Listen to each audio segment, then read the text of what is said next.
Every once in a while, you meet someone whose energy, mindset, and passion for martial arts leaves a lasting impact. And today, you're about to meet one of those people. Jeff Martinez is the owner of Gracie Jiu-Jitsu Napomo in California and a martial artist with an incredible mindset. His journey is built on dedication, discipline, and the kind of leadership that inspires everyone around him. I had the privilege of meeting Jeff personally at Gracie University, where we went through the Instructor Certification Program together back in 2020. From the first time we trained side by side, I knew Jeff was not just a talented martial artist, but someone who carries himself with professionalism, humility, and a drive to make others better. In this episode of Kumite Lifestyle, Jeff shares his story of building a school, living the Jiu-Jitsu lifestyle, and creating a culture where students grow on and off the mats. His perspective is powerful, his mindset is rare, and his story will leave you motivated to push harder in your own journey. So tune in, because Jeff Martinez isn't just teaching jiu-jitsu, he's teaching a way of life. Let's dive into this conversation. All right, guys, welcome back to another episode of the Kumite Lifestyle. And today we are joined by Jeff Martinez. And Jeff, just like myself, is a lifelong martial artist. So I'm super excited to have someone who is like-minded on today's show. Jeff's also a Gracie Jiu-Jitsu instructor, but he also runs a school out in California. And I've had the pleasure of meeting Jeff quite a few times now, I feel. Yeah. Whether Yeah. initially in passing, but I know the last time we saw each other was actually at the Safe Rap event, which was like, oh, what, almost a year ago, I think, back in the fall. Yes. Yeah. So that was pretty cool. So during this episode, we're going to talk about our training, things that we've seen as far as our connection goes with jujitsu and the whole teaching stuff. But there's also um, other stuff too that I feel that would be pretty interesting. So Jeff, let's start off with that. So let's backtrack. I think my first recollection of meeting you might have been, man, we talked about this, January 2020. Was that the year you got certified? Yes. Yes, it was. Yeah. That was Yeah, right I before do the world remember shut you. down. Yeah. I remember your friendliness. You were like, hey, how's it going? Hey, do you want to loosen up or whatever? And yeah, it was an awesome moment. Because it there was a lot of build up to get there. Yeah. Just getting accepted, scoring a 95 or greater just on the combatives belt. I had already earned my blue belt a few years back at the old Gracie Academy. But then when I wanted to become a certified instructor, they say, "Oh yeah, we have to have you refilm it." And so it was a neat experience. I got connected with Steve Walker up in Santa Cruz, and he helped kind of tune me up a little bit. We filmed the combatives belt, got it nailed down, and then and then just took those 2 months just focusing in on the material and then finally getting accepted and to the live verification part, and then it was amazing. Yeah, Yeah, for sure. exciting. Yeah, and anyone that is watching this and is not familiar with what we're initially talking about, so the ICP is the Instructor Certification Program, and it's a curriculum-driven base for aspiring instructors and even up-to-date instructors as well. And it's a great format for folks like, Jeff and myself that want to become not just good teachers, but amazing teachers. And Henry Heat on, huge shout out to them. They have really package this into a well-organized, efficient system, and it continues to evolve. And what Jeff mentioned about the process, man, it is not easy, And I Yeah. remember hearing, I forgot who it was. It might have been Jim Bundy, who was an old school Pedro Sauer black belt, and he had mentioned that. And I'm going to paraphrase, but in the interview, because he was at Gracie Academy, which you mentioned, it was the year that Pedro Sauer did the merger with Gracie Mm. Academy. And Jim was saying how, like, I guess the whole perception in the beginning is when you see someone with a black belt, people just assume, like, oh, they're a black belt. So that means they know how to teach and they have schools. And ideally, it makes sense because I don't think you have to be a martial artist to kind of know what the black belt means. It's a pretty big deal, of course, just across all arts. But man, Yeah. like, as you know, and just being a school owner and just being around this industry for a while, it's not really the belt that makes the instructor. So yeah, just having gone through that process with you or kind of very similar, it is pretty interesting. So you mentioned Gracie Academy. So and we'll kind of circle back to the instructor certification Sure. program. Sure. Yeah. because I definitely want to get some of your insights on that and some of your experiences. But you mentioned the Gracie Academy. So when did you initially start training jujitsu? Because I know you mentioned you started as Mm. a blue belt when you got to Gracie or going through the Gracie University, I believe. So let's backtrack. So like when did Yeah, martial well, arts start for you? yeah, well, I came in into the organization formally as a brown belt already.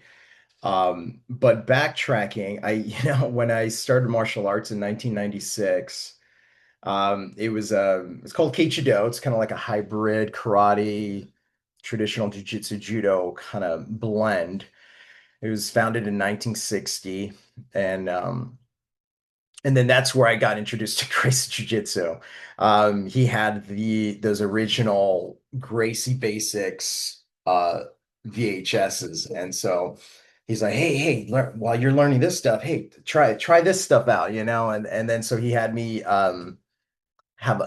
start teaching like a little like side jujitsu, a little club just of what I was learning from that, and some friends that I picked up that were also training down south at the actual Gracie Academy, and I was just kind of picking their brains here.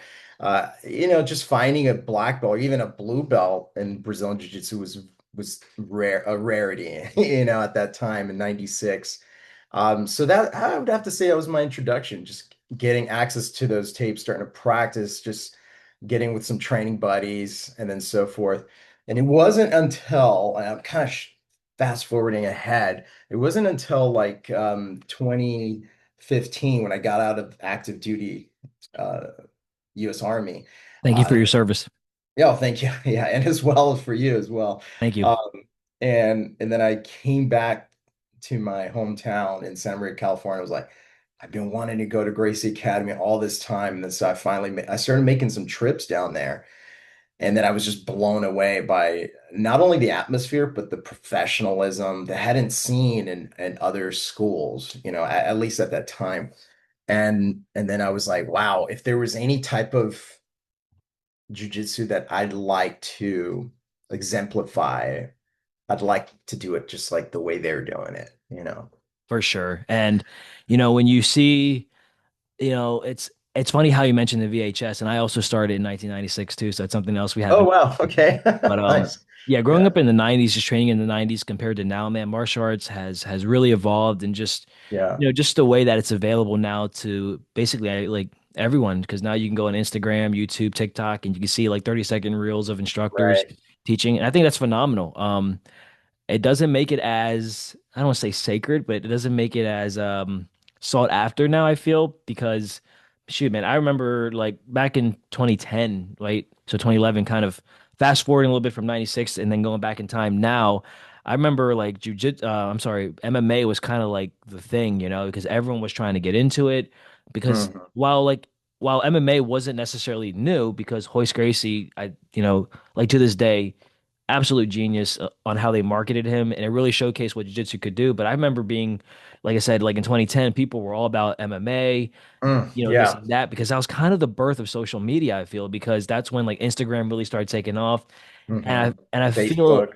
yeah, and then you Mhm. mentioned the VHS, it's like it was available, but people didn't really like see how awesome, just having those VHS back then compared to the easy access that, people Oh have yeah. now. And when you Yeah. talk about, GU being so amazing, and it's like, its presentation and then the Hmm. video source too, because that's a thing that a lot of students, I don't think within, or I'm sorry, outside the organization realize that it's not just a beautiful school, but it's what they offer their students. And like you nailed it right when you said like the videos were good, um, just the presentation of the school as well. And I think that definitely does matter because, as they say, first impressions matter the most. So I think, Yeah. so I Yeah, think for you, definitely. so I think for you, you had a really good first impression with jujitsu. Yeah, most definitely. Yeah, I like I said, those tapes were phenomenal because I love the way Horian was teaching, and of course his co-presenter was Hoist Gracie, so Yep. it's cool seeing that. And then yeah, really good times for there. Yeah, during Awesome. yeah, and then and I was training. It was a unique environment where I was along the Central Coast. I was also cross training in judo as well, so I was just gleaning from some of those guys. And one particular guy was getting privates from Hickson, Horian at the time. And so he was always bringing back things, to share with us, and so it was cool. Yeah. Yeah, bro, that's awesome. So now let's kind of fast forward. So you're doing jujitsu, and you mentioned that you got your brown. I'm sorry, you were a brown belt before you got to the GU network. So talk about your training leading up to when you decided to go through the ICP and kind of what kind of made you want to go that route? Because I know you mentioned, going to the school and you were impressed with the presentation. So I would like to, I don't want to assume, but I want to bank off the fact that those things were definitely kind of like the domino effect, if you will. So before you decided to go the GU track, where were you at with your jujitsu? Yeah. And like why GU, like, specifically for you? Because that transcended because then you became an actual CTC school owner. Right. So let me go back a little bit more. So around it was about 2006, I moved out of the state of California with my wife at the time, and I worked for the YMCA of Middle Tennessee, and I was hired as a kind of like a youth director, sports director there. And then I also taught some group fitness classes like Pilates and so forth.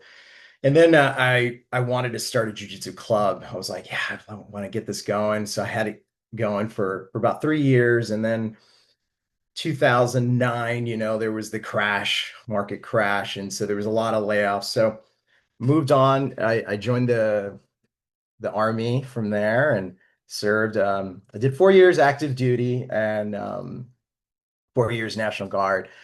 But while I was in North Carolina, although I had been practicing jiu-jitsu all the way up through 1996, and with karate as well and judo, I met Roy Marsh. He's a jiu-jitsu black belt under Hoist Gracie, and he teaches now in Germany now. But he was running a free program uh, at Fort Bragg, North Carolina, doing an amazing job. And I was picking, up the style of jiu-jitsu he was teaching. And I was really impressed with him sharing the self-defense of Gracie Jiu-Jitsu. He would show one standing technique, a few drills, and then we'd get into some of the groundwork and kind of sport-related techniques. He kept it a very even-keeled program. Really loved it. Phenomenal teacher. I also went through great Army Combative School level 1 and 2 with him. And then my time of enlistment was ending. I decided not to re-up for active duty, moved back to California, trying to get into the jiu-jitsu scene there. At that time I was a blue belt, got promoted by one of my buddies. It's a black belt in Chino, Riverside area, who was one of my students in my jiu-jitsu club. So anyways, so the thing was basically I didn't have a supervising black belt instructor for the longest time.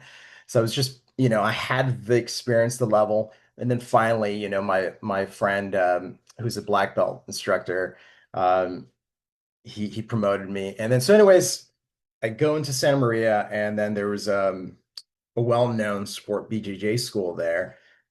And then I was taking lessons from them, and then I was just realizing, oh, where's the self-defense? I'm not seeing the Gracie Jiu-Jitsu. I'm just seeing the sport aspect. And mind you, they're really good. They're well known in the area. They had a little bit of a chain. They still do today. And for the longest time they were like the top dog. They were like the main school to go to. And then now there's a lot more options. And then I remember one night training over there, and then this guy was getting frustrated passing my guard. And then so he just threw his whole body. He might have been 20, 30 pounds heavier. And then I heard a little pop, pop. I'm like, ooh. And then so I realized, man, I went to the doctor, saw an orthopedic, and I realized I had torn a lateral collateral ligament. And luckily it didn't require surgery. So I did some PT, but I was like, man, this is some rough jujitsu, I was at 39, almost 40 at the time. Like, and so then finally I met this other gentleman, and I joined his Bruise Jiu-Jitsu school. it was very family oriented, liked it, really amazing guy. And and it was almost like what I experienced in North Carolina, but not quite. I just wasn't getting the Gracie Jiu-Jitsu. So then I ended up starting my own like independent academy. I started the Gracie Garage at a friend's karate school that him and his sister graciously allowed me to start one. 6:30 in the morning, meeting, 2 times a week, and then one day on Saturday at like 7 or whatever. And so I had a little following there. And then I had an opportunity to teach at the Air Force Base at the time. And so I was teaching kids there. And then I had an opportunity to teach my own Brazilian Jiu-Jitsu program at one of my karate colleagues. She was retiring, and so she's like, "Yeah, go ahead and start teaching what you want here and everything." The only thing was, okay, getting somebody like a supervising black belt to like kind of endorse this. And so the gentleman from Santa Maria was able to say, yeah, yeah, I'll endorse you. We'll work through it. It was kind of a loose affiliation. I was very gracious. To this day, I'm very gracious for. I was training at a school. I got to purple belt and then later got earned my brown belt.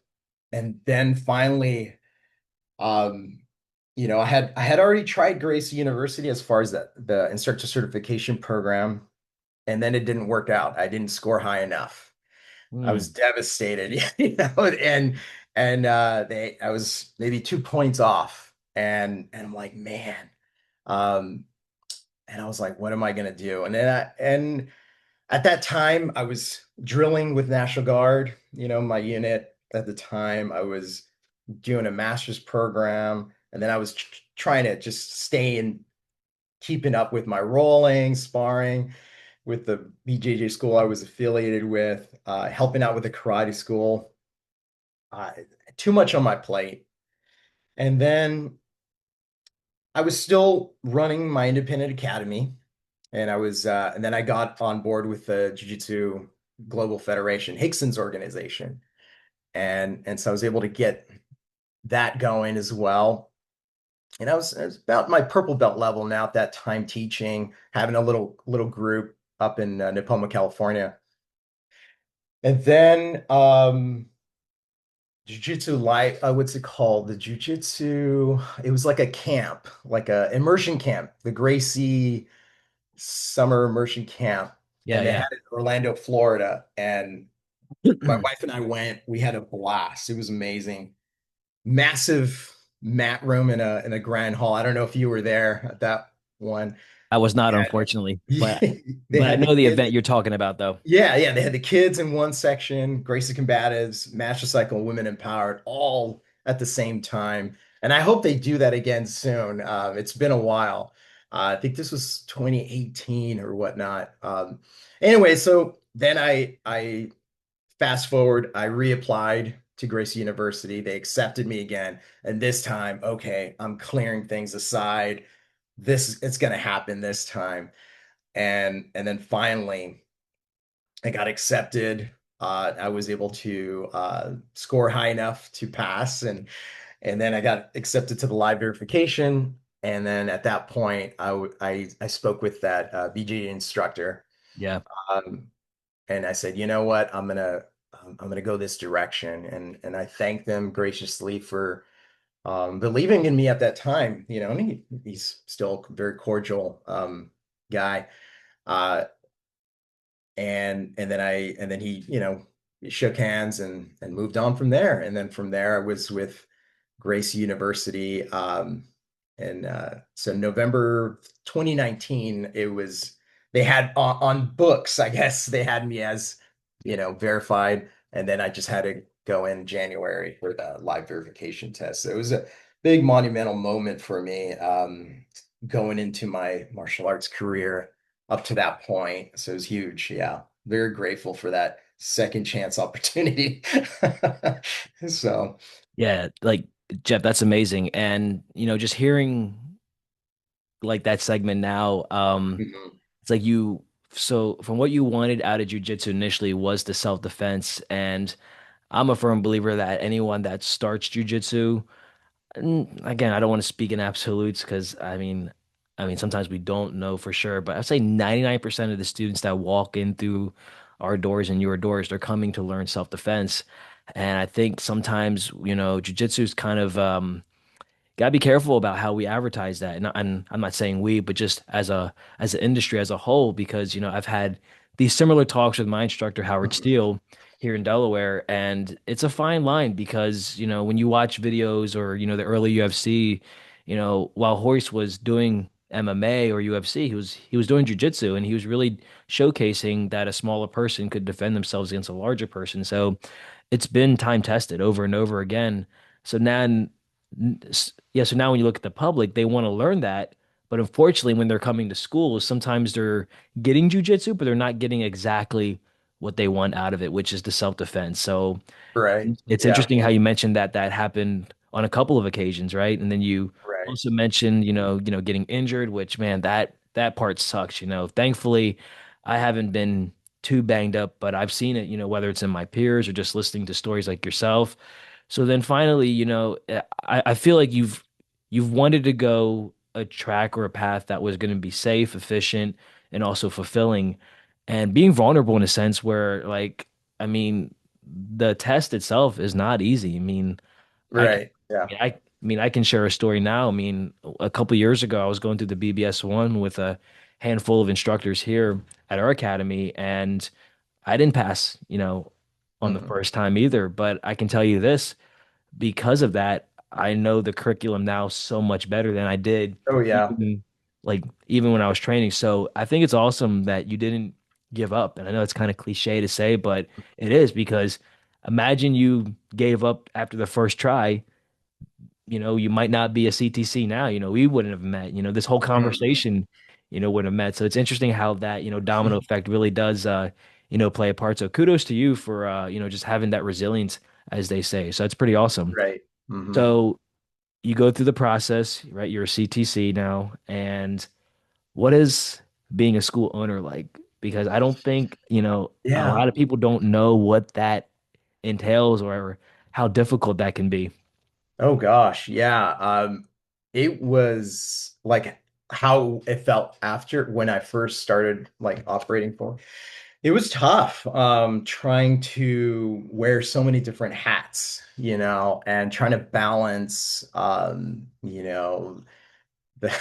the marketing side, the outreach, the janitorial hat too as well, keeping yourself humble, cleaning, keeping a clean environment, Oh really yeah. big. Oh yeah. Um, and then just in keeping up with your knowledge base as well, keeping up with BBS 1, 2, 3, 4, and so forth. Um, all the curriculum in Gracie University that's so vast. I'm so grateful for that, and just really reaching out to people within the community to leverage to be able to like you have one student that loves it so much that they're a walking billboard. They tell everyone, and just having a really good network of referrals, and then other people that are influential in the community are also, bringing it.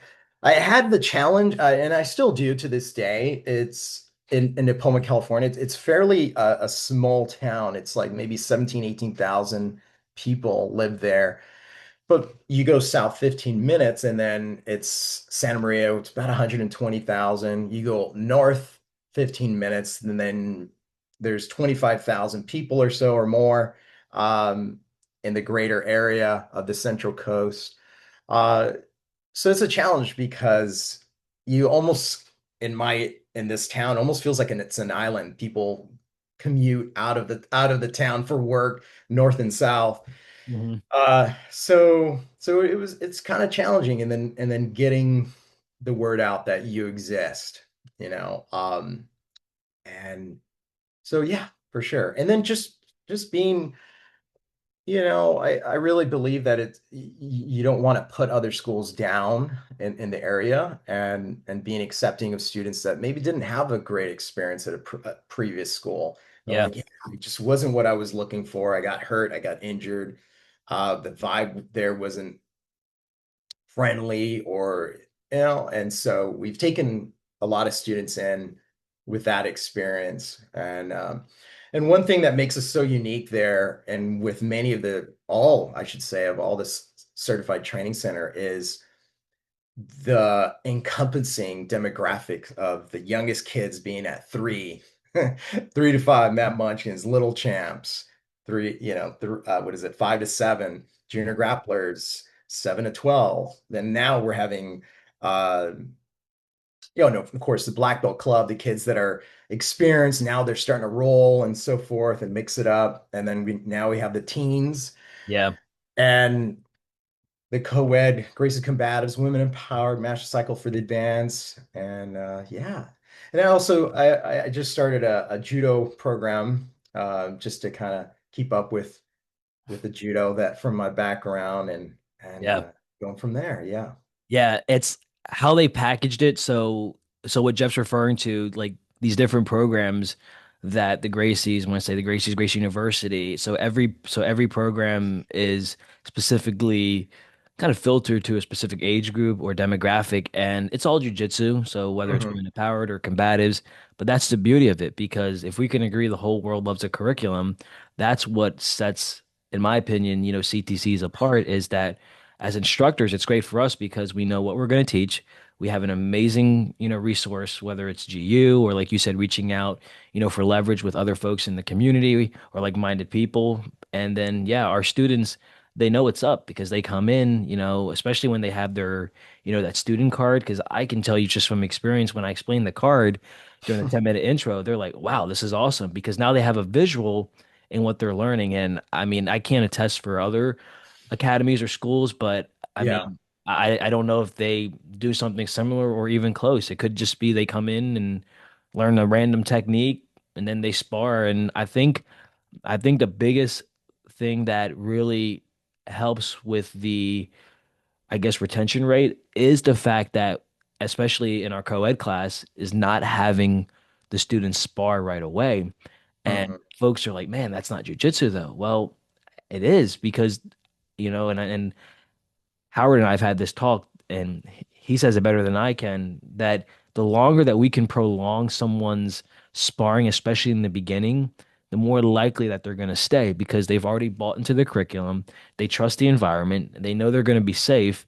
And if I can say to myself, man, I have the whole rest of my life to spar and grapple and do all these other things, then what's 8 months, what's Oh, a year? yeah. So I think Hmm. that's been the awesome part is like the structure, you know, and like you said, just really like how GU has packaged all those programs for sure, man. But Right.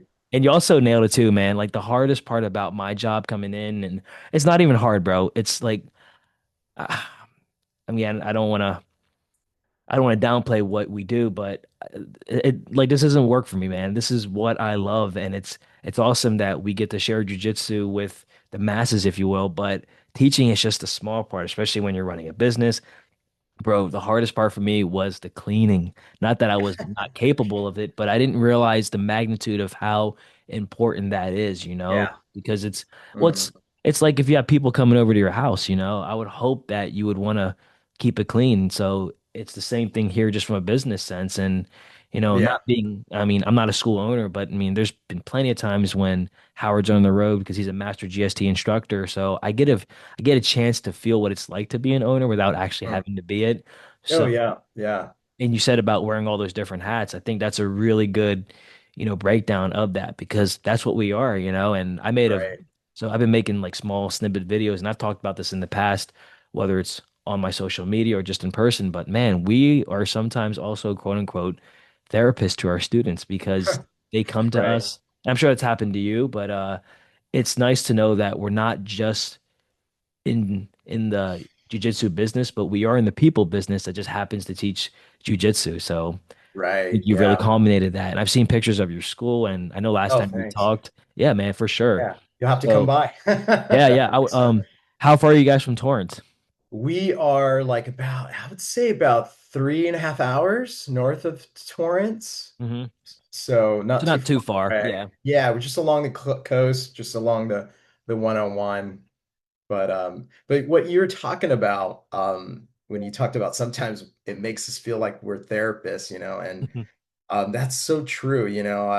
A recent example, I have an older gentleman, he's 76, um, and he's a Vietnam veteran, and of course over his years he was super successful attorney in his community. Uh, but we would be in, and he's been one of my private students for the last, I'd say, gosh, it's been 4 years, almost. Now I would say 5 years at Amazing. least. That's awesome. And yeah, and just the trust that you get from your student is phenomenal, and just him sharing some of his experiences, and it could be just stretching, and then just those emotions come back from his experience, being a combat vet. And it's a huge honor to like, wow, he's sharing some of his very personal life stories, and something I don't take lightly, Sure. and it's just a unique blessing to just be able to be impactful to our students, that they feel so comfortable that they can share something so personal, and it just comes out naturally, and so Yeah. And like pretty we don't, cool. yeah, no, dude, like I think that's amazing, and like private lessons, you get a chance to really connect with students on a different level than you would in a group class. And like you're 100% right when you say it kind of just happens naturally for them because when we teach jujitsu, it's just a conversation. So Right. they're having Yeah. a Yeah. conversation with us in a way that it makes sense for them, but we just happen to be able to connect with them. So it is awesome, man. And like sometimes Yeah. we don't realize the impact of it in the moment, but I love to reflect, especially at the end of my days. I'm like, man, like I had a good conversation with so and so, and I'm gonna reflect on our Yeah. conversation, be like, man, like it was cool that we got to share, you know, at least for a moment, our time, and time's the one thing we can't get back. So, Right. uh, Yeah. and speaking of that, I think with jujitsu, man, like, and I'm sure you would agree, it forces you to be present, especially when you're Right. grappling. Or Yes. so, Yes. Most definitely. how could you like? So, in your mindset, how could you kind of explain that? So, what is being present in jujitsu like for you, Jeff? Gosh, you know what? Since as a hobby, I used to always love drawing, painting, and I mean, I did, gosh, 5 years of art school, like in middle school and all the way through high school. I almost went uh, and pursued that as a career. I almost went to college for it, but then parents advised me, to move, to have something different. So I went with that, and also my sensei was trying to have me go towards business. Um, but I equate that when I'd be painting or doing a sketch, and whatever was happening was just gone, at least for that moment. I was like present, just, and that's how I think of when I'm practicing jujitsu or even teaching. I'm there. Everything else is is gone. I'm immersed, and it's such the coolest feeling.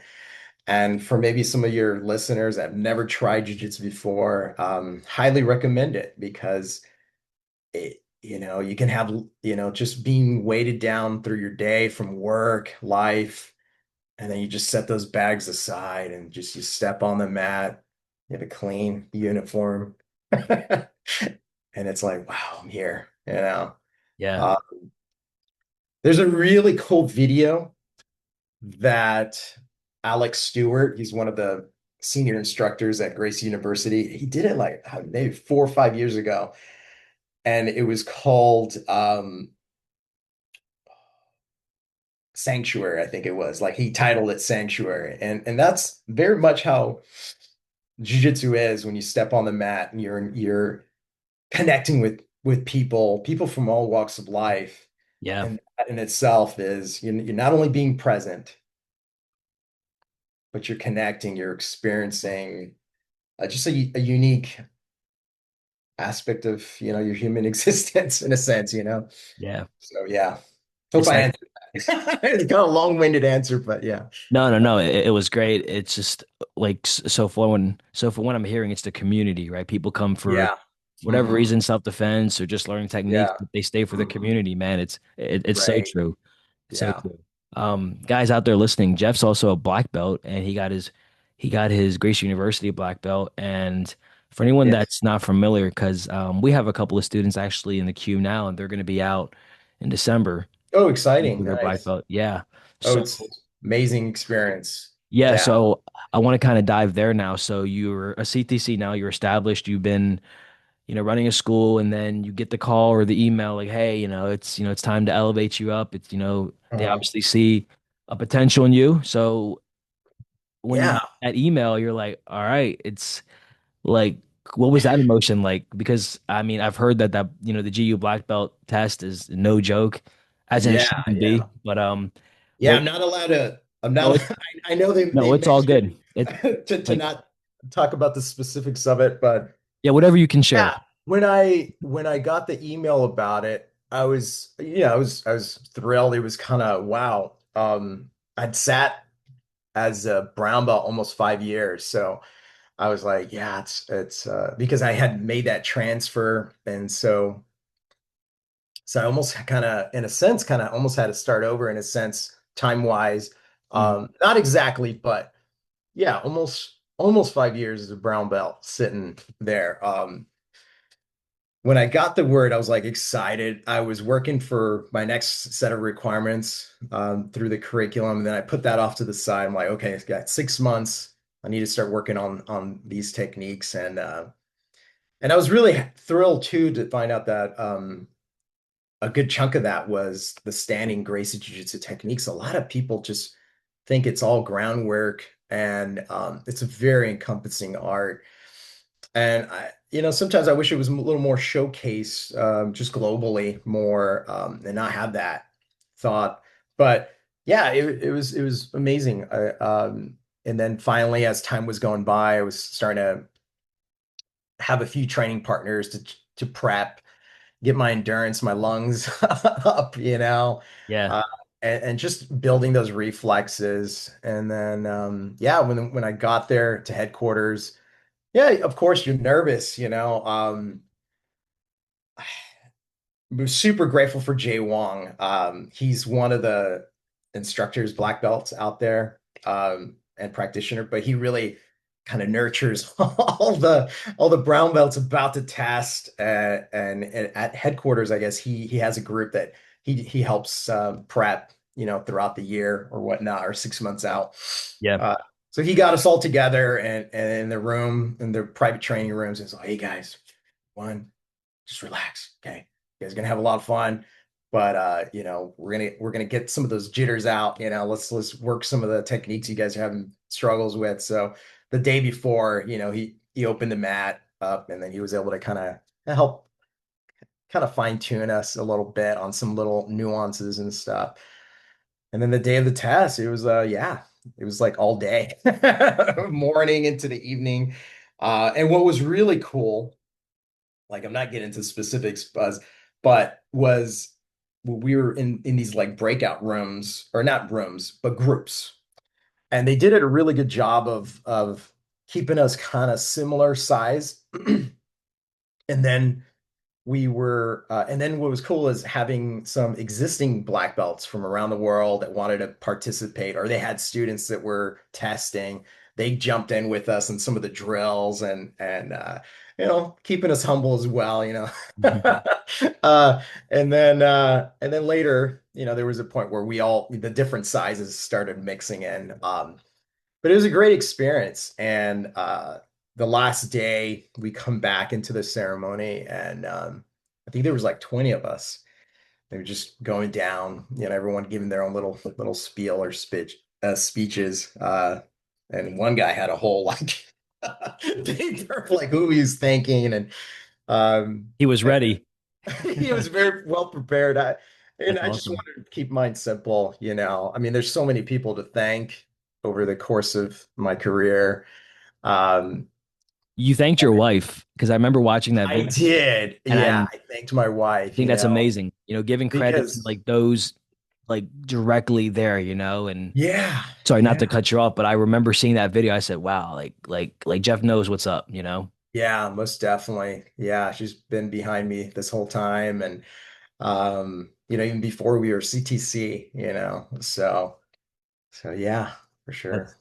Hmm. That's awesome. So now that you're a black belt, has anything changed for you? Like, because I think sometimes we think like, oh, once I get a black belt, I'm gonna feel this or that, or maybe you Mm. don't. So, well, like after you got your black belt, I mean, obviously life continues, of course, but more from I don't want to say spiritual, but more from like your jujitsu aura. Like what did that Yeah. do for it? And like, is it? I mean, I'm sure it's an amazing experience, of course, Yeah. but It feels for me in my unique situation, I already had a black belt and two different arts, judo and a karate hybrid art. Um, but getting the Brazilian Jiu-Jitsu the Gracie Jiu-Jitsu black belt, the official Gracie University one was, I don't know, it was just like, wow, is this? And Henner was putting it on. So, all right, man, here you go, and I was like, whoa, this is it it's feels like awesome. a weight of responsibility though, Yeah, So it was like I was like, whoa, okay, This is no, not that I was like, no joke here. This is it, and there was like this little bit of like I guess it's natural with some people like imposter syndrome a little bit, I was like, I said, and then it wasn't until I started I felt like I got a good role one time. It was at another Geo event with um I think he was a third degree black belt and he was an older guy. And I was rolling with him and then it's like, wow, and he said, man, you're solid, and it's almost like it took me a while to believe in that, and I'm like, okay,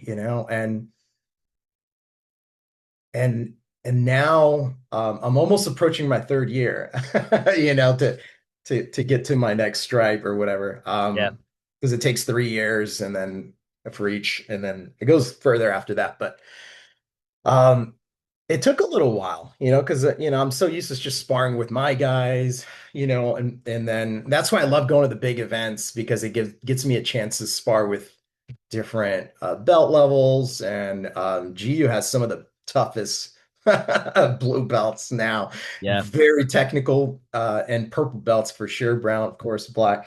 Um, so yeah, I think it took like a full year for me to like feel like, okay, all right, yeah. getting my stride in a sense, and so that's what I felt. Yeah. Yeah, it's that progression stage, right? And the imposter syndrome you Yeah. mentioned, that's a real thing, It's like, as they say, it's like sometimes you feel like a big fish in a small pond, but I love how you mentioned that you like to go out to the gatherings and I've seen that, and that's one of the Hmm. things I like to do too. Like any chance I get I mean, I haven't rolled with I never rolled with Henner or Hedon, but some of the people I've rolled out there, I did get a chance to spar with Dean Wellen. Oh yeah, he's I s- amazing. yeah, He's fun. yep, yep. Yeah. I've sparred with Loxley. I've just Tony Yeah. Deblek from Colorado. I'm going to Mhm. CTC in Aurora. So yeah, just getting a chance to feel jujitsu kind of that's not in the state of Delaware, because Yeah. like sometimes you think you're good, or sometimes you have this notion like, all right, I'm decent, but how do you really know until you actually, time test it? So like Yeah. I feel you on that. And it's reassuring to hear that from a black belt, because Hmm. and it's just that humble mindset that you have. So like that's awesome Yeah. that you had that experience and that you had those emotions to be like, hey, this is cool, but how do I really know? Right. Yeah, and then the other thing too is, I just turned 49 a week ago. Happy And belated, bro. That's thank awesome. you. And so I have noticed with, I got some wear and tear, got some miles in, I'm not Hmm. as spry like I used to. And so now I'm a little more choosy with my rolls and so forth. And I'm just kind of rehabbing a shoulder injury. So I've been trying to go lightly, but it's also having that mindset of like, you're not going to be as spry as you were when you were 20 and just getting after it. In my early 20s, I was competing a lot in tournaments, karate. Yeah. At that time in the early mid late 90s, some of the big karate tournaments actually had like jiu-jitsu events, Hmm. like grappling. So I would join in on that. I was throwing myself in all these things.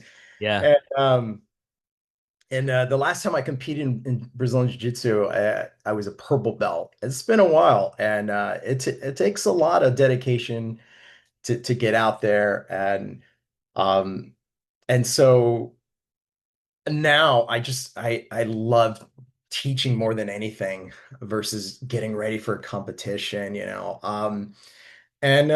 So yeah, it's just nursing those injuries and knowing your limits. And I really love, especially, you know, we've been diving in on Blue Belt Stripe 4 material, BBS 4, about, and just the other day we were doing a lesson on mount, countering mount pressure Yeah. and okay being on the bottom and just focusing, just defending, staying safe. And then when the opportunity arrives, boom, get out of there, right? Yep. Yep. Not trying to like physically like, you know, just go after it, trying to like explode out. Defend and escape. Yeah. Yeah. That's the key. So most definitely. So yeah, I've started to notice that, and you know, now that I'm getting older, you know, and just trying to conserve where I can and still have fun and enjoy it, because I always tell my students, hey, I want to be able to do this well into my 90s, you know, like Elio Gracie did, you Yeah, the know. Grandmaster way. And Yeah, for sure. exactly the Grandmaster way of doing all the way to the 90s. And a lot of people, a lot of the young guys think, no, no, man, it's about going hard, and getting after it. But it's like, hey, there's no rush. You got so many years, you know, enjoy it, you know. And like I said, and some of those friends aren't training anymore because they burned themselves out so bad, you Yeah. know, or they got so beat up or injured, I should say, that now, you know. So Yeah, I'm definitely about longevity, you know, for sure. for sure. Yeah, Yeah. I agree there. All right. So, Jeff, you're standing up front at Gracie University with all the black belts, and it's your turn to give a 30-second talk or 30-second tip. What do you got for the crowd? Oh gosh. Okay. I love how you paraphrase that. We can get sometimes just so caught up with the nuts and bolts of things of company class, especially if you're an instructor, teaching the curriculum, you know, and all those things are great. You know, getting all those different milestones knocked out. But one thing, especially for me, that I've been starting to discover is don't leave your family behind, you know, in the journey. And I'm getting a little emotional here, but No, it's all um, good, bro. you know, don't forget your parents, the people that really supported you growing up. And it's tough, you know, to be able to like say to yourself, no, no, I need to reserve some time to spend some time with family, carve some of that time, because you may lose it, you know, they may pass away. And so don't forget your family. So Yeah. No, man, that's powerful. And I was expecting something pretty amazing, as far as your tip, but I wasn't expecting that, but makes so much mhm. sense because it's easy to kind of put those things by the wayside. We think we have forever, we think we have more time, but and Right. I know you mentioned that you just celebrated a birthday, but it's with birthdays come also reminders, it's like, yeah, it's like Yeah. what's the most important things in my life? And I love that you Right. mentioned family because it's, Mhm. not everyone has that same mindset, and Right. um, yeah, man, that's awesome. Yeah, Mhm. that kind of hits home too, I mean, I'm blessed because my mom trains every week. She helps teach, in the karate program, but it's like I don't get a chance to see them as much, but I always make time at least once a week. I do my absolute best. So Yeah, that's a that's good awesome. reminder, man. So thank you for sharing that. Yeah, Um, definitely. couple things before we close out. A little bit off topic, but I know you're a Jeep guy, and I got Oh, it. Yeah, yeah, and I think that's so cool because I got my Jeep Wrangler last summer, and I posted it, and then you said that you're a lifetime Jeep guy too. So how do you enjoy the Jeep? oh man, I've always wanted a Jeep since I was little. I grew up in a military family, and so yeah, and I had friends that had them. Like, man, I like this, you know, uh, yeah, I got my Jeep back in January 2021. and Yeah. it was a Jeep Wrangler, and it has the OD green, so it's called Sarge green. So it's got Yeah. that, Yeah. Yep. that Yep.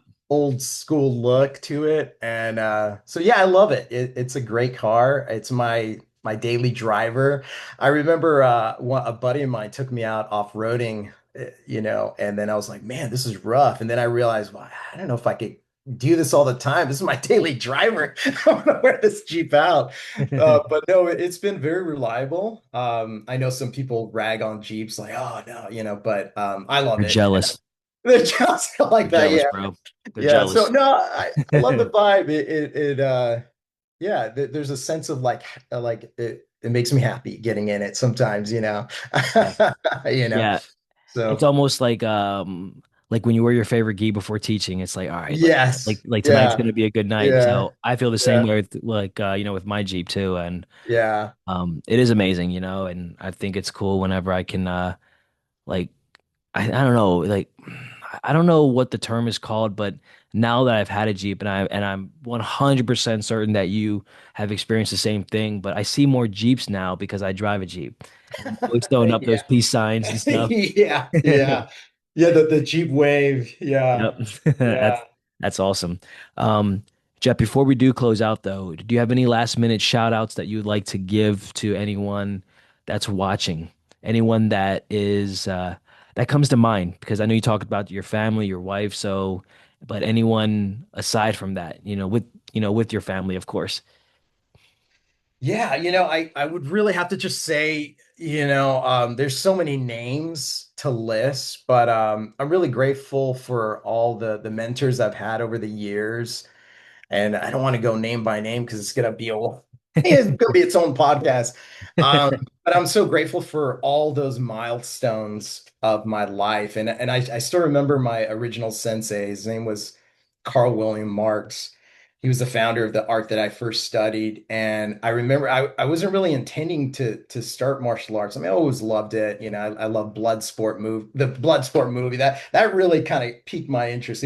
Some people say, "Oh, it was a Karate Kid movie." No, it was Van Damme doing all those cool moves and stuff. For Uh, sure. but it was getting that, driving my friend to his classes. Hey, man, you should join in with me. And so I did. And and then I remember taking my first class and feeling like, wow, I love this, And I remember afterwards, the sensei goes, he was very direct. He didn't mince any words. He was like, "So you gonna join up or what?"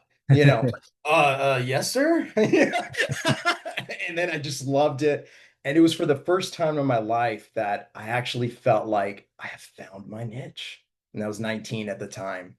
So, and that paved the way for for the future. So, Yeah, man, that's awesome. yeah. Jeff, where can the viewers find you? Because I know you have a Gracie Certified Training Center, but anyone in the area or anyone interested in getting in touch with you, what's the best way for them to do that? Yeah, just look up gracienapomo.com, and we're in Napomo, California, and they're welcome to connect from there, website, give us a call or email us, gracienapomo@gmail.com, and be happy to answer any questions if they're interested in training with us and so forth. So yeah. That's awesome, man. Jeff, thank you so much for your time today. I really appreciate you coming on and sharing some of your insights on training, your path, also being vulnerable too, and just, sharing not just the triumphs, but also the ups and downs, because again, that's the whole reason for this podcast is just to give people like yourself and just the world a platform to, for viewers to listen to. So I hope all the best for you, Jeff. I'm Thank looking you. forward to seeing you again in the future. And thank you so Yeah. much, yeah, thank you so much for being on today's podcast episode. Yeah. It was a pleasure being here. Thank you. Awesome. Yep, you're Mhm. welcome.